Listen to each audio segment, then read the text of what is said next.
Working for the federal government sucks. Working for the federal government sucks.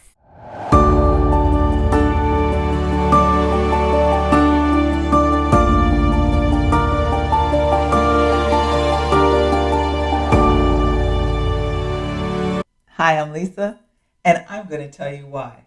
Because there's pros and cons to every job, and we're going to talk about the dreaded cons of working for the federal government. After all, I should know. I work for the federal government, but I don't represent the federal government. Why? Because I represent you. Smart people who deserve to know the truth. The whole truth and nothing but the truth. So help me God. Let's start with the first con. The rules and regulations. Stereotypes paint our government as full of red tape and inefficiency, as well as waste. Stereotypes, they do have a grain of truth, but are usually overblown. I'm sorry to tell you. I've never paid $1,000 for a screw. However, I absolutely would pay $1,000 for a screw and be authorized to do so if I received 100% confidence that that screw would keep a submarine from leaking. You know, Bo knows. Bo knows everything. Well, let's up-to-date that. And it's called stat that. Well, that's how our government works too. They stat that. They know everything that Bo knows, and they do it with metrics. It's not only our lives that they're in as employees, but they're in it for good reasons, as you know. They keep us safe, healthy, and thriving as citizens. That's a tough job, and they do it with our tax-paying dollars. Our government is huge. It's a complex system of procedures for running agencies and employees as well as programs, and it can get frustrating. But those constraints can also save agencies from acting rashly or in haste waste taxpayer dollars. Now, I told you over there on my list of pros, as my number one job pro, that it's making a difference. But even I have to accept that it takes a long time, which is my number two con. While there may be no better place to give back to our country and the world than working through the government service, you may not see, as I don't, the immediate results. But I am absolutely confident that if I do my job to expectations, the impact I produce will likewise build upon the successes of another, just as a well-oiled machine should. All right, the next con. The revolving door of the leadership. Now, okay, I told you over in the pros, and I'm not recanting it now.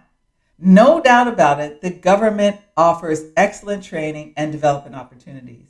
And many agencies use individual development plans, much like I said I had, in order for you to plan short-term and long-term career goals so that you can find the opportunities that align your career goals and advance in your career.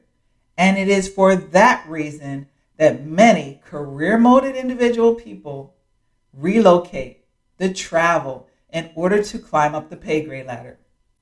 Government work is also inherently political, and it's affected by politics. Now, as I've said before, when they go through that, the government shutting down, it might. I don't think it ever has since I've been working. And if it did, and I always got paid. If you work directly for a military institution like I do, and I served also in the military, your change of command changes every 2 or 3 years. And with each change, there are expectations that something is going to change. The only likely change is just the photograph in the entrance. Those military officials, those commanders, they have a civilian workforce that they rely on as their counterparts, their SES, their GS-15, their leadership, who have likely been in place for several or more years. Next con. The pay sucks. Now, if you watch my pro list, you're saying, Lisa, how can you even say that with a straight face? But if this is your first time, then you believe everything I'm saying. And the pay sucks. Well, newsflash. You don't get rich working for the government. And guess what? You're not going to get rich working for anybody else either. The example I provided for you in my pro list was that the salaries are comparable to those of the private sector. And I gave you a little insight there too. We actually get paid a little more. However, just to keep the negative going, because that's what these cons are all about, there is a ceiling range for federal positions that leave federal employees with lower salaries than might they have gotten in the private sector. Many of the professional positions working for the federal government top out at $117,000 to $177,000.